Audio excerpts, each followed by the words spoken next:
Hello, my name is Steve Pretty. I'm a musician, composer and performer from London, and welcome to my podcast, Steve Pretty on the Origin of the Pieces. This is the show that helps you to hear and understand music in new ways.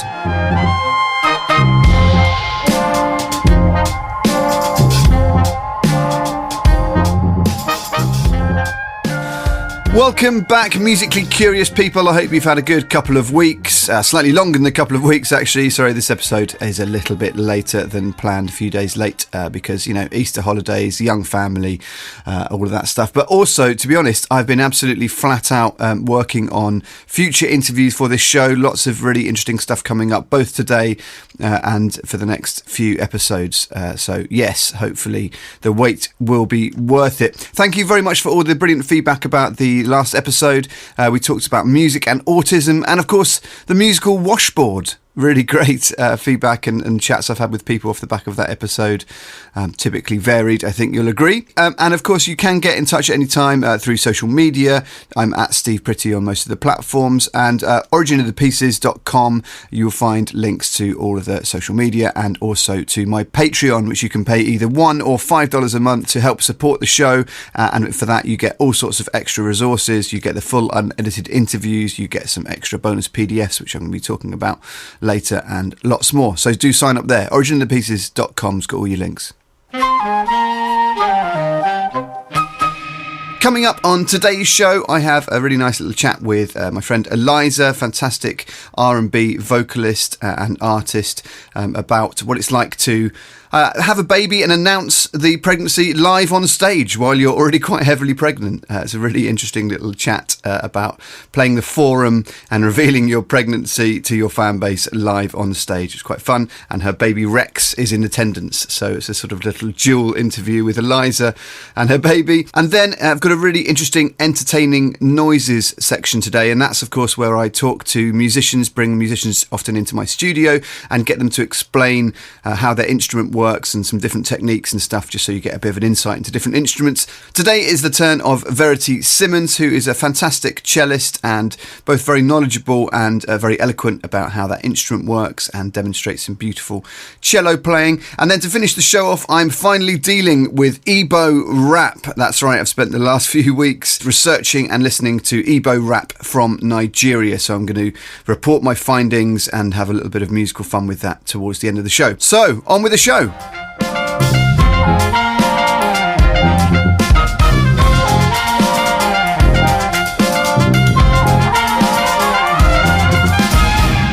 But first, here's the little chat that I had with Eliza. Now, if you don't know Eliza, I do suggest you go and check out her work. She's an absolutely fantastic soul and R&B singer from London. Fantastic records she's put out, 2 brilliant albums, and great live shows as well. I've seen her live lots of times, and I've known her for a very long time. And what she's been doing, she sort of transitioned. She had a former pop career and a sort of transition from that into doing this incredible soul and R&B stuff that she's doing now. And it's been quite something to witness over the years. Anyway, here's my chat with Eliza and, of course, little baby Rex, who you can hear throughout. It's okay. Oh, mate. It's okay. It's tough being 2 months old nearly. Yes, you don't have any control.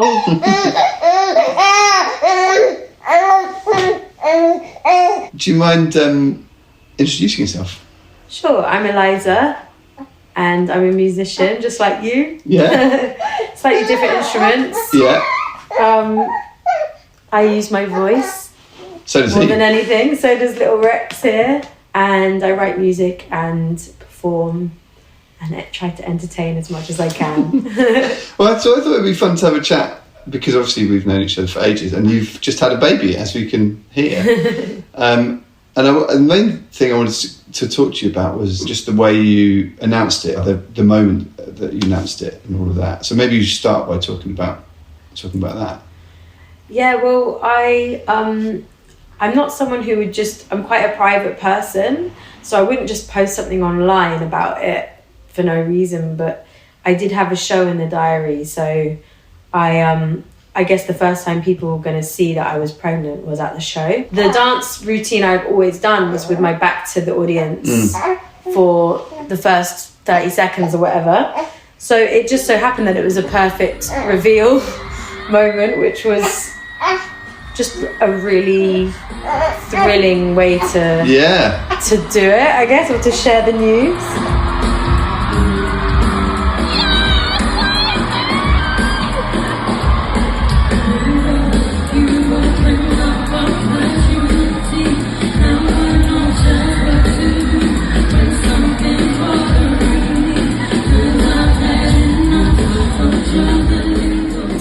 I was really sad I couldn't be at that show because I was at your show before the one before that, but I think I was away for the one where you revealed. But it was amazing. I've seen the footage where you just spin round and everyone goes nuts because you're like very visibly pregnant, right? But you hadn't announced it or anything. Yeah.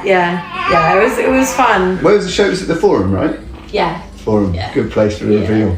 Yeah, it was really fun. And also like my hometown, so it felt quite like personal in a way. Yeah, of course. Yeah, a venue you know really well and stuff. That's really nice. And what was the reaction from your fan base? From like the reveal and from the news and everything? Did you get much sort of feedback? Yeah, it was lovely. It was so lovely. Yeah, heartwarming and there was a lot of like kind of like a powerful response, a sort of female power vibe. I was getting a lot of messages about that, and it definitely made me feel very like supported. And yeah, I guess there was always a slight fear for me, like how is this going to disrupt my path, the path I'm on with music. But then at the same time, it's like I'm gonna learn so much more and have such a deeper understanding of life with a child and becoming a mother and all of this stuff. And I think that's what art is all about, really. So it wasn't the only path for me, really, but then you see the fans just going with you for the ride. Yeah, of course. So happy for you, and it just gives you that extra support. It's lovely. That's great. Yeah. And you've been on quite a ride over the last, well, however long it is, like 15 years or so. It's been pretty varied, right? Because your stuff in the last few years is incredible, but it's really different from your stuff in your sort of previous incarnation, which is really sort of amazing to see. And does this feel like another sort of chapter? Who knows? Right now, I feel quite like I'm just going with the flow. Like I don't know where the flow is going to lead yet, but I hope so, because I like evolution. I like kind of kicking myself out of my patterns and formulas sometimes you find yourself falling into. So yeah, I really hope it takes the music I'm making into a whole nother realm. Are you feeling inspired by having a baby, or are you still in the middle of... Really? Yeah. That's great. I mean, I'm obviously not able to like go to the studio and make a lot of stuff, and I wouldn't really want to. I'm just in motherhood right now. But I am writing things down and like got ideas, and I'm just seeing the world in a whole new way. It's just... And I think even when I was in love in the past, obviously not with my own child, but just feeling that feeling of love, I'd always be so inspired. And now it's like a whole nother different love, and it's just, it makes everything look beautiful, doesn't it? Yeah, absolutely. but it's also a big time sink and stuff. Obviously, you know, having a family is a big. Did you feel like you had to kind of think about when the right time was, or did you do any of that, or was that conscious? Or I think I just kept putting it off, thinking, oh, it's not the right time, even now it's probably not the right time, but it's just never the right time though. That's the thing, isn't it? So we just went for it, and we'll just do what we can to just roll with it, do what we need to do in our own individual lives, but also he's just a person. Just bring him along. Yeah, well, that's just a little person. Well, that's what I did quite a lot in the early days, especially once they go to school and things. It's a little bit trickier, but like when they're babies, I found that, you know, we took my daughter to Glasgow. When she was baby, quite early, and on tour around the place, and it's in a weird way, even though there are a lot of work, obviously, especially as the mother in those early days, but they are kind of amazingly adaptable if you're prepared to jump through those hoops to get them there. Yeah, I think there's this like fear even of just getting in the car and going somewhere at this stage. Yeah. Oh dear. But I think as soon as you do it, you get over the fear, and then you just your world opens up a bit more. Yeah, absolutely. Hey. So you'll be good backstage, wouldn't you, mate? Yeah, I just need those headphones. Yes, yeah, exactly. Yeah, it was one of the first things we bought was those. I still haven't bought them. We've probably got some. Do you? Yeah. We'll nab those off you then. Yeah. Well, yeah, please do. But just going back to what you're saying about the sort of being inspired by like being in love or having a kid and things. I think it's interesting because a lot of the rhetoric, the kind of romanticised ideas that people have about, art comes from tension and all these things. I think it can come from anywhere, right? It can come from either side of that. It can come from sort of stress or... Yeah, I think that it's a myth that you need to be in pain or suffering to create. It's one way of getting there, but I've written from euphoric places and actually probably my favourite stuff is from that because it's more aspirational to live in that place rather than to live in a place of pain. I think you can just get it from anything. Yeah. I try to. I just try and get right from wherever I'm at in that. Well, it's also it's a job at the end of the day, isn't it? If your job is as a songwriter and a musician and performer, it's like I think it's almost like a lazy myth or stereotype to think, I need to wait till the inspiration strikes and I have this huge heartache or whatever. Obviously, it can come from that, but sometimes you're just like, I want to write a new album, so off we go. I'm going to be inspired by whatever, this flower in front of me, or travelling, or having a baby, or being in love, or not being in love, or whatever it might be. Or it could be, sometimes it can feel quite like you're not going to some depths, just to the deepest depths, and it feels shallow, but actually there's depth in it that you're not really even realising until you listen a year later or something, and you're just letting it reel out of you, and you're not like analysing it so much. You said you took him into the studio? Yes, everything took a lot longer than what it usually does, but we jumped over that hurdle, I guess, of just at least getting there. That's amazing, because he's less than 2 months old, isn't he? Yeah, but I finished an album just a month before he was born. I say finish, there's like things I still want to tweak about it, so I'm trying to just get that done. Good timing though, that's amazing to that was the aim. But here I am tweaking away at it, so we'll see when it's really done. You looking forward to the album? Should we say goodbye, Rex?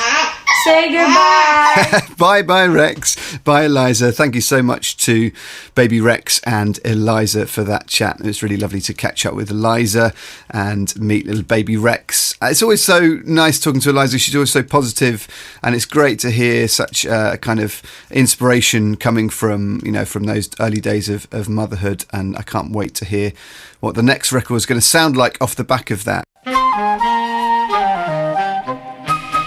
So it's time to change gear and go into the entertaining noises section of the show, courtesy of Verity Simmons. Now, Verity is a brilliant cellist, but also a podcaster. And in fact, on the day that I did this interview, I also did an interview for her podcast, which she runs with Seb Philpott, the trumpet player. And their show is called 3 in a Bar. And I guess it's slightly more geared towards, professional musicians, people who work in the music industry. But it's a really fantastic show. I urge you to check that out. And it's going to be quite a long interview that I did with them on their show coming up, I think, over the next few weeks. But anyway, while Verity was in, she very kindly brought her cello down, and I had her do this little kind of breakdown of how the cello works and what it sounds like for this section that I call entertaining noises. So over to Verity. My name is Verity Simmons, and I'm a cellist and podcaster, I say with question in my voice, but I do those things. You do definitely do those things. I mean, you have a cello I've got a cello and a microphone. And a microphone. So that's fine. Yeah, and you have just interviewed me for your podcast. Oh, that's true. Yeah. I'm a freelancer. I found myself doing quite a lot of West End sort of shows in the last few years, and I play in a string quartet. What's your quartet? It's called the Estilo String Quartet, and we originally used to do kind of functions and gigs, and more recently we've been doing some more interesting projects. We're working with a composer and arranger called Michelle Taylor Cohen, and we're just doing a Muse project. Really? Doing the Second Law. Do you know that album? I don't really know Muse very well, but okay. So great. It's really cool. fun, sort of looking at effects and loop pedals and okay. different sounds. And so, so it's all slightly moving into a new world. Oh, good for you. With the quartet now. That's awesome. There. And we're here to talk about the cello. You very kindly brought your cello along. So before we hear it, could you tell me about the instrument, in other words, this specific instrument? I feel like I've been very lucky with this cello. Tried quite a few before. And I just loved it because basically it's quite small in the body. It does look smaller than a... Yeah, but it's full size, but it's just a very slim right. one. But it's got a really good amount of projection. It's really loud. And especially, so what you find often is you have to pay quite a lot of money to get a kind of good sound in the middle or at the top or at the bottom. And this one's kind of evenly spread across it. Okay. And it's a bohemian cello, I gather. Okay. It's sort of 19th, turn of the century, 19th century instrument. I love it. It's so it's got a lovely warm rich sound at the bottom, but then this is the bit that really got me around here. You can play up here and it's really so nice, and you don't have to work too hard, which is lovely. So I don't think I've had a cello in here before, which is embarrassing. I don't think I've ever recorded a cello in here, but it's just such. I love the cello. It's just such a beautiful instrument. Something about where it sits, the range of it as well. Could you demonstrate how low it can go versus how high? Because it can. So the bottom note is C. It's 2 below middle C. So it's. That's my bottom note. You can actually tune it down sometimes. I've played a few pieces where you can tune it down and get to a B just about. Okay. I mean, it's not going to sound as good because the tension of the string is not as totally. Right. Occasionally you can do that. Then you can go right up. So middle C's here. You can go up, C above it, and then C above it. At the end of there's a run at the end of the first page of the Elgar Cello Concerto, which goes up to.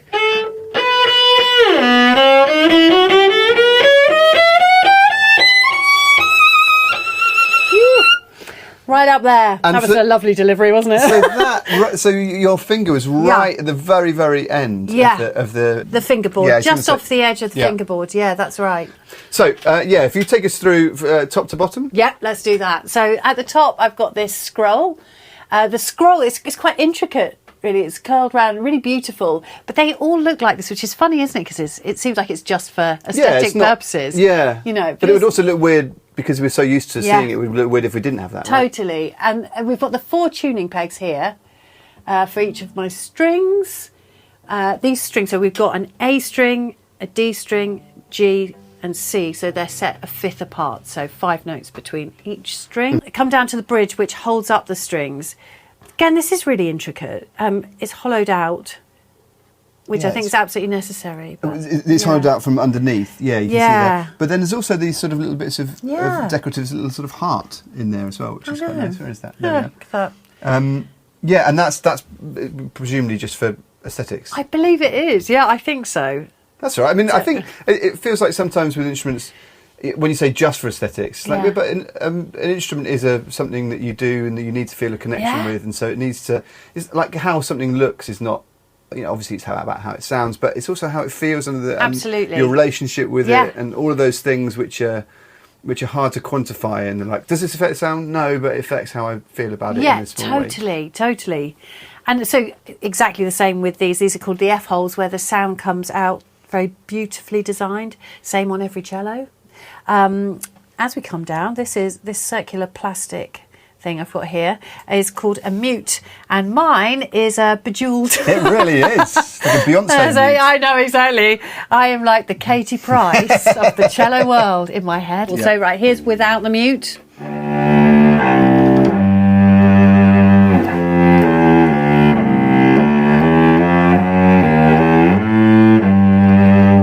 Here's with the mute.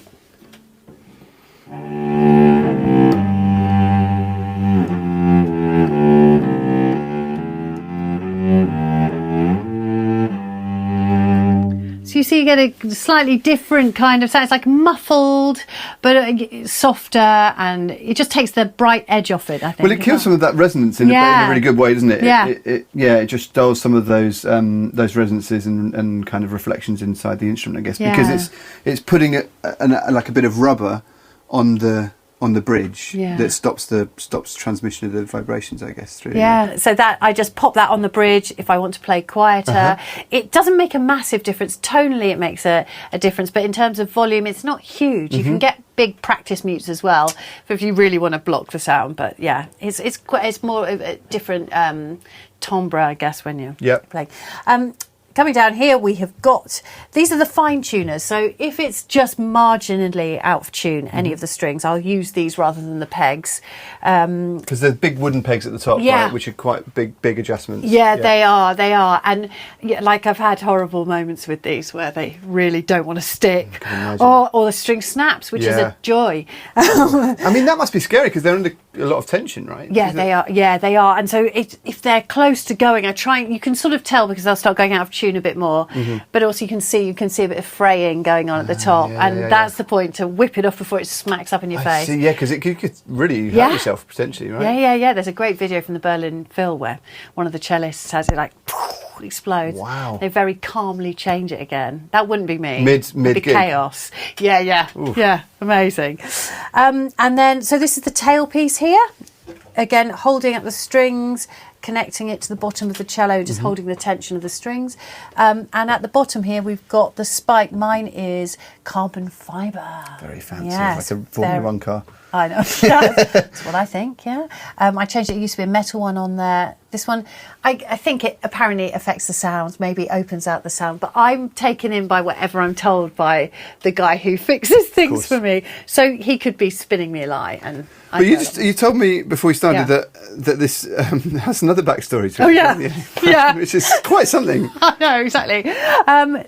When I replaced the metal spike with this carbon fibre one, I was told by the man that I bought it from that it was originally part of a German U-boat. That's quite nuts. I know. I mean, it's kind of good that it's been reappropriated for something positive, right? I think so. Wow. I hope it doesn't lend an air of evil to the cello. Well, sometimes some people want that. I don't know. Yeah, people might say it does, but so we can't go any further without hearing it. Okay, I think. And we should hear it. So, would you mind maybe you could just pluck the four strings first before we. Okay, so I'm going to start from the lowest note. This is the low C. This is 2 octaves below middle C. And so here we go. This is the G. This is the D. And the A. Beautiful. It's already really nice and resonant. And that technique you've just done, plucking them, is called exactly. Yes, that's right. Yeah, so useful. Such a useful technique, and really interesting because you can do different kinds of pizzicato. So you could do something like that, just quite gentle. And I might use the thumb if I've got a bit of time, or you can go a bit. But then also there's something called Bartok pitch, which is where you get your finger right underneath it, like a big snap pitch. Would you mind trying that again? That's Absolutely. It's really aggressive, that, isn't it? Really bangs against the fingerboard. That's great. Yeah. And we've also got to get the bow involved. Do you want to just talk us through the bow? Yeah, sure. So my bow I've had since I was 18. Yeah. It's like 6 years you've had. I know, it's amazing. God, it's done well. A little longer than that. So basically this is where I put my hand. My thumb sits on, this is like a thumb piece here. It's also called the frog. I don't know why. It doesn't look at all like a frog, does it? Does it? But there we are. This is where I tighten up and loosen the bow. So I loosen the bow when I finish playing and then tighten it up again like that. It's to tighten the horsehair, which is on the bow, which we still use. Yeah, because this is real horsehair, right? Yeah, it is. And the strings are metal, but they were made from catgut or gut of some sort. Yeah, I know. Lovely, isn't it? Lovely. Mad. Yeah, we've moved on a bit from that. Although people do, purists. Yeah, play on gut period strings. Orchestras. Yeah, absolutely. Right. I've had a gut string on the A before. Wow. Quite a different feeling. Is it? Yeah, it is. I mean, because obviously these projected with the metal on the I've got, that's called Spiracore, and there's like tungsten and okay. I mean you can really project a lot more. It gives you a brighter sound. Right. Okay. So with the bow, I'll find most of the stuff I'm doing obviously it's with the bow.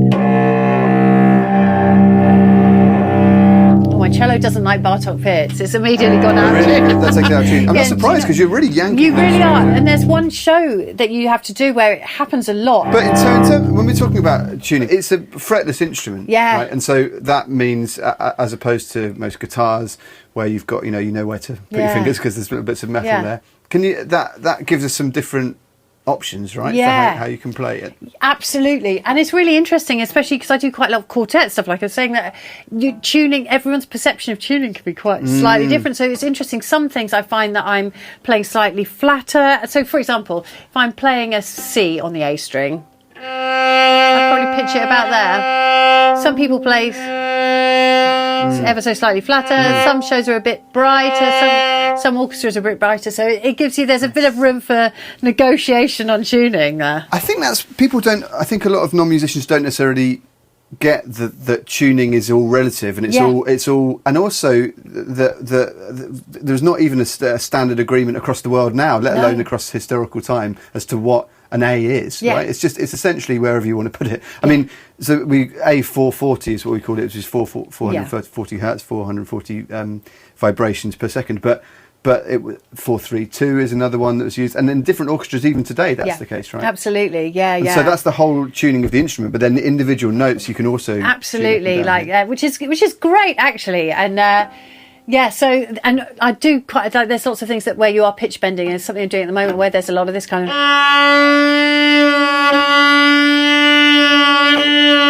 dead satisfying. Oh, nice. Well, I just really like that ability to bend things. It's a bit, the trombone obviously in my world and brass world is the same thing, where you can, because it's the voice is like that, right? There's the voice is a fretless instrument. There's no frets in the voice, and so there's something more vocal about it somehow. Absolutely, and it's the same with vibrato. So the vibratos. So if I was playing without vibrato, it's just basically a straight note. Vibrato is like this little wobble of the finger, but you can really again work with that to give different effects. So, or maybe something.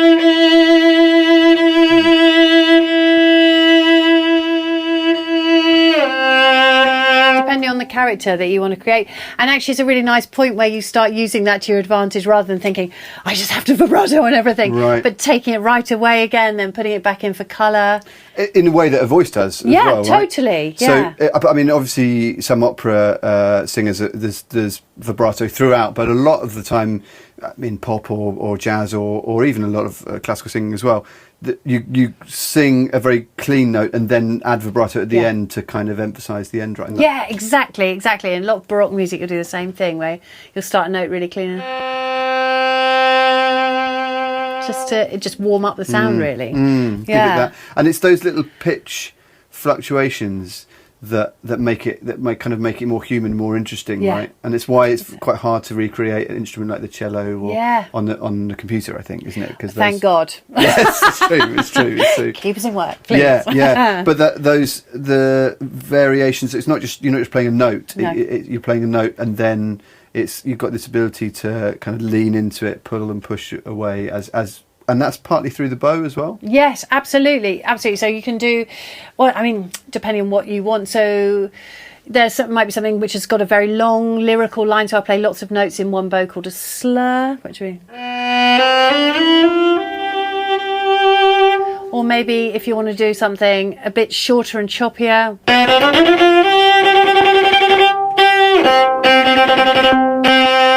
But there's all kinds you can lift the bow. Or then very on the string, and then there's this technique called spiccato, which sometimes works and sometimes doesn't, where it's like a sort of controlled bounce. So see what I mean? It goes in and out. It's very cool, that though. It is really nice. cool. Yeah. It's really cool when you're in control of it. It's a flipping terrifying experience when that control goes. Yeah, but that's again, there's something about that unpredictability that keeps it kind of organic and human, really. And I think that again, when you're playing in an orchestra or in a bigger ensemble, string orchestra or whatever, you've got those slight fluctuations in tuning are really important, I think, aren't they? I mean, obviously you want to be playing in tune, but when you've got, that's what makes a whole violin section or a whole cello section sound really lush and full is the fact that they're in tune, but there's micro variations in tone and pitch that make it sound really. And again, if it's why in a computer, if you're trying to recreate it without thinking about those things, if you're just putting like cello, it never sounds the same, as you say. Luckily, absolutely.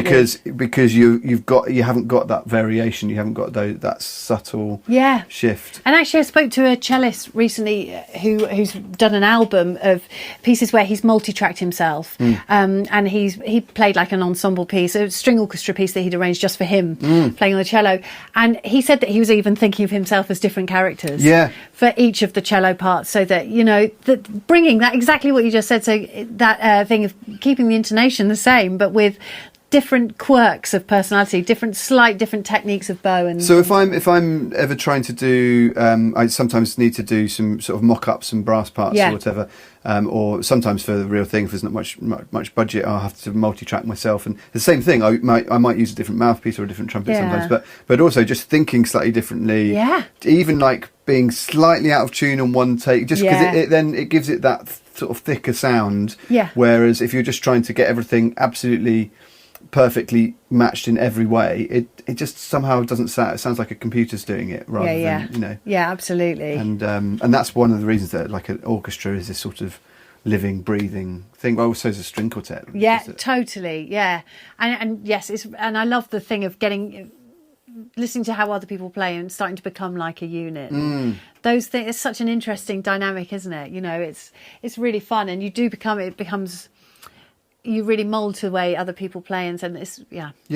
It's a really special sort of thing as a musician to be able to. It's a sort of way of communicating with other musicians, isn't it? Yeah, absolutely.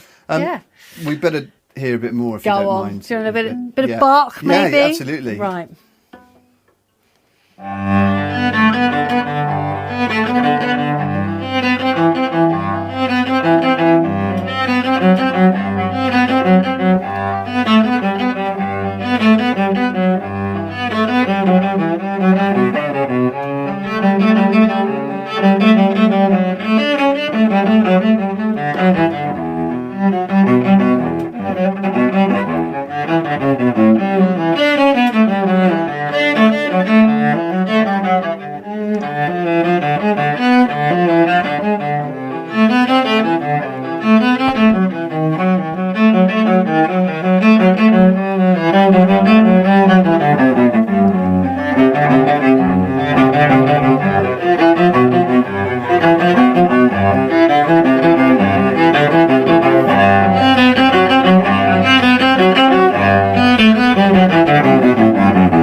Beautiful. I just wanted to let that holiday note ring fingers. Out. We were talking about that in my chat with you, weren't we? About trumpet chops and holiday fingers. Similar thing. If very much. Easter, coming off Easter, but just letting that note ring at the end. It's that the resonance, and that's why the body's hollow, right? That's why. Yeah, absolutely. The great thing about Bach, so the cello suites, is that they're written so much round the open strings and letting things ring, and it's like a real understanding of the instrument, and, right? Because so many there can be really awkward chords and things. Like fourths are horrible, as you can hear. They're really hard, and it's very hard to make them resonate nicely. But if you've got like open fifths or open strings, it's just so satisfying. It's such a joy to play that, to make that kind of resonant sound. Yeah, and again, it's just you're working with the instrument. I need to sort of let the instrument do as much of that work as possible. We talked a bit in the show about resonance of spaces and things like that, and how and that must be a big part of the sound for when you're playing in in beautiful concert halls or whatever. I mean, that's certainly my point of view. You really play with the space, right? To some extent, and it must be even more so for cello.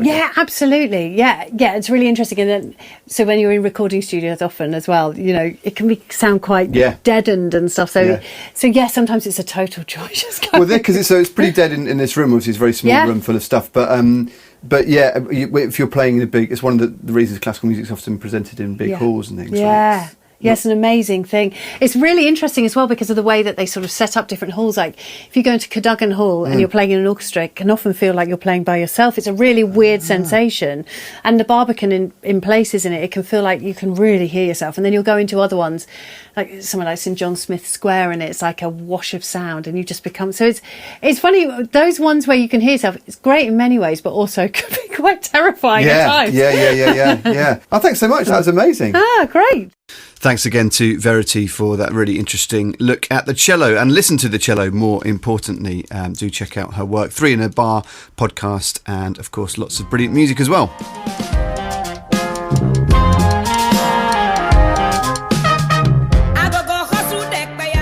So we get to the Genre Tombola section of the show. Now, if you're new to the show, what this is I take the list of about 1,300 musical genres as listed on Wikipedia. I feed that into a random list picker that chooses a genre for me, and then I examine that genre. I spend the next couple of weeks listening to that genre, researching it, maybe trying to speak to some people who make music in that genre, and sort of present my findings.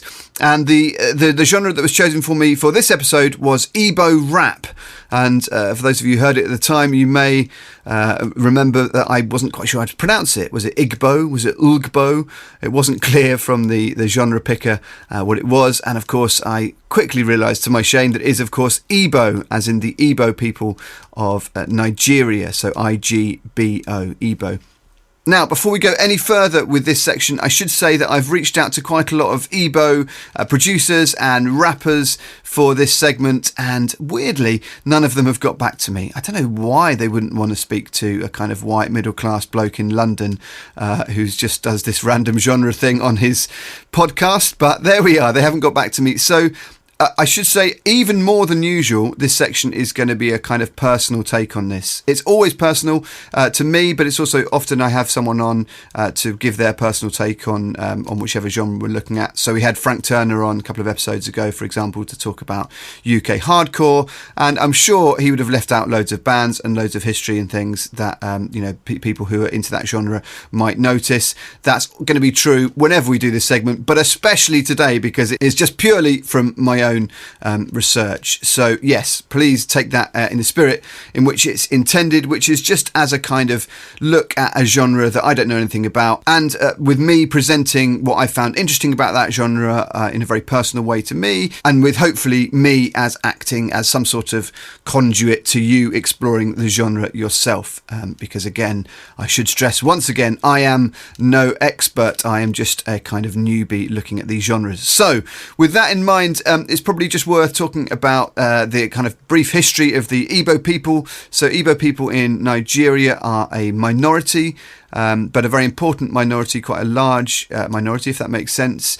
And of course, politically very important, because in the late 60s and early 70s, there was the Biafra War. My understanding of it is pretty much between the Igbo people and the ruling classes of Nigeria. So I think that's an important backdrop for this genre, because we're looking at Igbo rap, and as with a lot of rap music from wherever you find it across the world, often rap deals with politics, or it deals with quite difficult subjects, and indeed that's certainly the case here. Given my research, there's a lot of music that references guns, drugs, politics, and all sorts of things like that. But of course, as we've often talked about in the podcast, genre is in many ways a kind of limited way of thinking about music. So you have Igbo rap that is quite upbeat, quite uplifting, quite sort of happy sounding, and deals with, I think, less difficult subjects. But then you've also got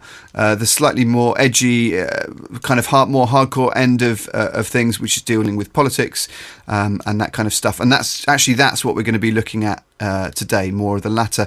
But just to give you a little bit of an overview of the former, some of the slightly more upbeat stuff, the slightly, I guess, happier sounding stuff, for want of a less simplistic term, comes from High Life, this beautiful West African sound led by guitar, kind of major-y sounding guitar, and percussion. And if you go onto the show notes, as I mentioned earlier, there's lots of links to different Igbo rap that you can go and check out. But I wanted to look at one track in particular because as I was researching and listening to a lot of different rappers and producers, there are a couple of things that really stood out to me. And in fact, this one track in particular stood out to me. Now, it's a track that I found on YouTube, actually. It's a kind of storytelling video. In fact, I think it's one of a series. There's a whole series of these with some of the same rappers. And there's a link in the show notes, so do click through and have a look at the video if you can, because it's really nicely made video.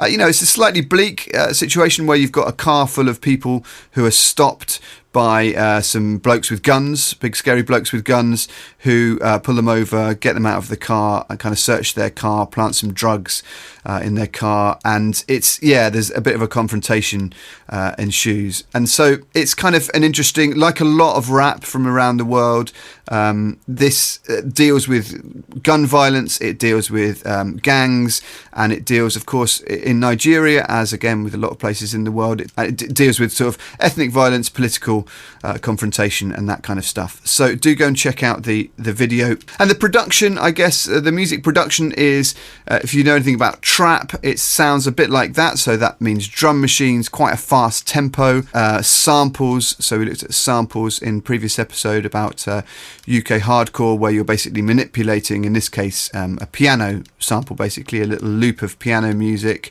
that's kind of warbly and sounds like it's been run through a tape machine. That kind of underlies this track. And then over the top, you've got really interesting drum beats made by a drum machine, some bass played on a synthesizer, and then pretty much you've got that, and then the rapping, right? That's pretty much the makeup of the track production wise.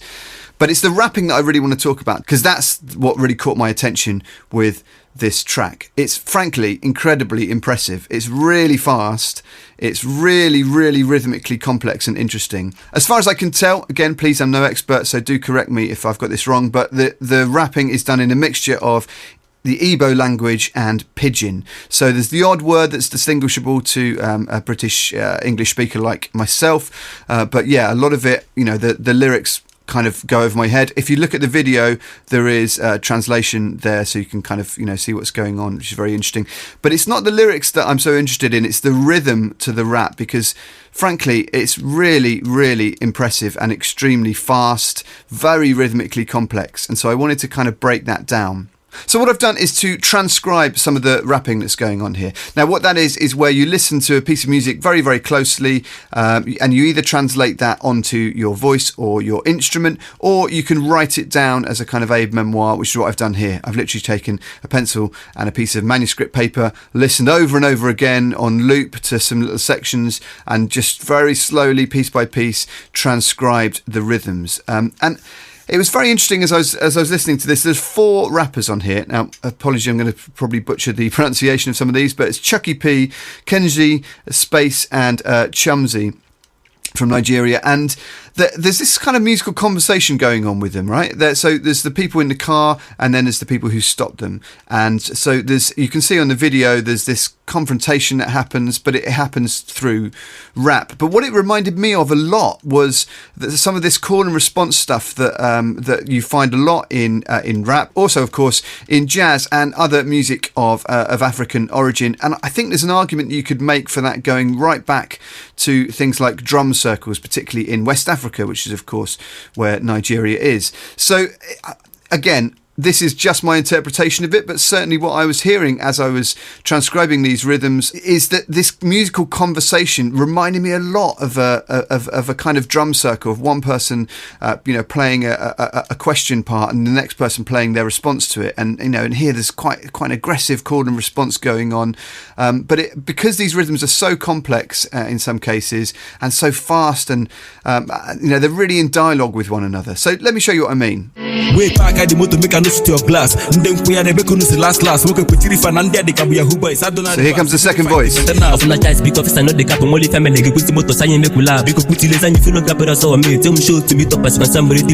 you can really hear the dialogue between those voices, the opening kind of call and then the second voice responding. And again, that really reminded me of these drum circles where you have one person playing a sort of call and then someone else responding. And so given that, what I thought I would do is, because I've transcribed transcribed this, I've got it written down. I thought I should try and put this onto a drum. Now I have a small djembe, a West African drum in my studio, and I thought, let's put it on that. I should say, a lot of apologies in today's episode, I know, but I'm not much of a djembe player, but I tried to do my best to play along. So if I then put that on the drum, it sounds like this.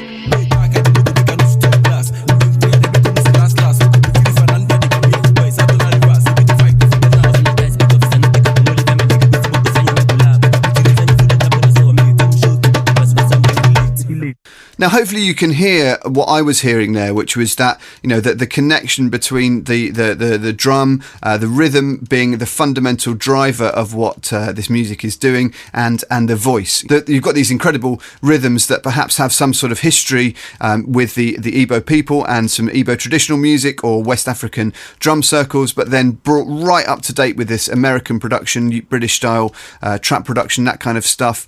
So I find it a fascinating kind of insight into to the bridging of those two worlds, and especially then translating it back onto the drum. I found it a really inspiring process. So I'm going to play out the first sort of minute or so of this. It gets much more complicated as it goes through. You'll hear some of the rhythms are pretty interesting and unusual, and towards the end we get into polyrhythms, which is a very big feature of West African music in particular. So do listen out for that. What I'm going to do is fade the track onto the left hand side if you're wearing headphones, and the drum onto the right hand side if you're wearing headphones or listening on speakers. If you're not, it'll all just come out of your phone or your smart speaker or whatever you're listening on, so don't worry too much. But if you are wearing headphones, that's going to be the best experience because you'll be able to hear the two going simultaneously. I don't get it bang on, but I give it a damn good go. So here we go.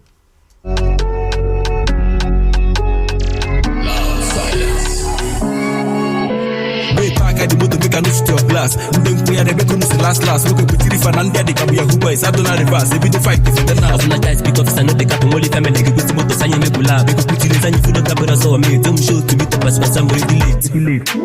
Boy, they go shut up your mouth to the don't you get the mouth to talk. Let her now go say we know the walk, but we try to the walk when I just the committee. Yeah, to go to Nine all the time and then I'm about to go to the food. The dollar pass on the other side, I'm not to the bush. Anything I was office up to on the loan, while I can manage a Musanaga the show. I'm on the fort to give family to put him no pose and say I never blew. Like I know Wawa, in Orana Pepe Naka, Abu Bakadred in Wawa, you need to buy him okay with the PC. Be like say you be the man for head, they got on our pocket to the reply or like that. Get a busy with them on the iPhone, one less the Bitcoin, get it for the men of phone now. But I think that was a problem, I need to see you with that. So my iPhone number, I'm wondering about that, cool nigga. You will see Bitcoin wallet in a phone with a crime to go this ugly with only hope. Government, you give any name, but that's in a church on your Bola with school. So there we go. That is my take on Igbo Rap. I hope you enjoyed that.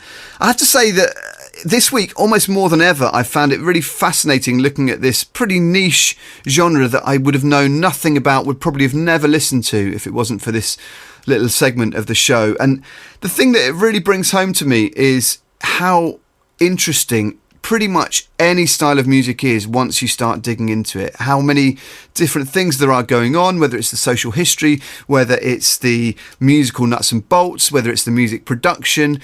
For me, this section, the Genre Tombola, it allows me to kind of get inside these different styles and then to hopefully find something interesting, find something new and communicate that to you.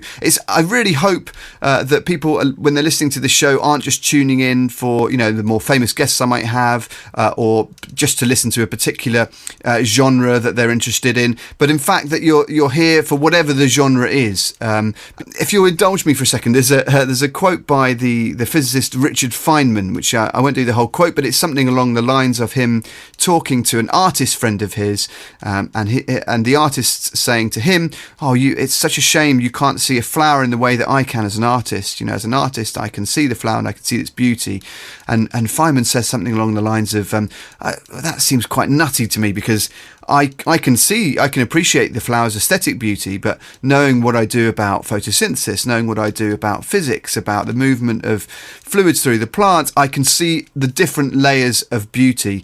I have to say that really resonates with me as a musician, because the more I've learnt about music over many, many years, whether it's, learning music theory back in the day, or whether it's then learning about how to arrange music, and then more recently in the last sort of 15 years, learning how to produce produce music on a computer, learning about mixing, learning about some of the other things we've talked about in this show over the weeks, reverb, music production, all of this sort of stuff. The more I learn about this stuff, the more endlessly fascinating I find music. And that is true of basically any genre. So that's what I hope you are here for, as well as me, because that's certainly what I'm trying to communicate to you, that enthusiasm for knowing a bit more and that unlocking new ways of listening, new ways of understanding and new ways of enjoying music. So there we go. That's my little pitch to you. I mean, I'm imagining if you've made it this far, you're already on board with that. But I just thought now, having dug into this genre totally solo for the last couple of weeks, now would be a good time to re-emphasize that point. Anyway, Igbo Rap, there we are. Now, I should say that for the next episode in the Genre Tombola, I'm actually not going to use the random genre picker on this one, because I've already done the interview and I think it's already interesting and left field enough, and certainly ticks the box of music that I didn't know anything about before. And that is because the next episode we are going to have quite a detailed interview, fascinating interview, I think, with the creative team behind the stage show of Spirited Away, which is about to open in London in May 2024. If you don't know Spirited Away, it's an Oscar-winning anime film from Japan that I think won the Oscar in 2001. A fascinating, very, very unusual film with an incredible score by Joe Hisaishi. And so, yeah, we're going to have a little dive into that and the music behind that show and that film. So do tune in for that. I'm sorry to cheat you, random picker fans, but I reserve the right to do that every now and again. If there's something particularly unusual and a particularly good opportunity to talk to people that I wouldn't otherwise be talking to. So there we are, Spirited Away, Studio Ghibli, Joe Hisaishi. That's going to be on the next episode.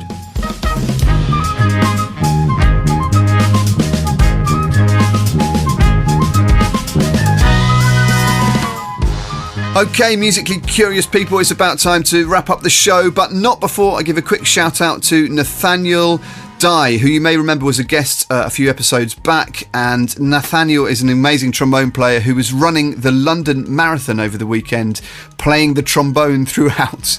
And Nat has bowel cancer and ran the thing with a stoma bag the whole way through and playing the trombone. Absolutely insane. Well done, and congratulations to him for that. Inspirational. Sorry, use that I word again, Nat. Anyway, well done, Nat. Meanwhile, thank you to my guest for this episode, Eliza, and of course Verity Simmons on the cello, and then the brilliant artists that put that track together. That is Chucky P, Kenji, Space, and Chumsy. Link in the show notes to the video. I urge you to check that out. The theme tune is of course by me and Hackney Colliery Band and Angelique Kidjo. Lots more Hackney Colliery Band stuff coming up this year, so watch your space for announcements there. Meanwhile, stay musically curious, and we'll be back on about the 1st of May, something like that, for that little look at Japanese film music and much more, I'm sure. See you then. Bye.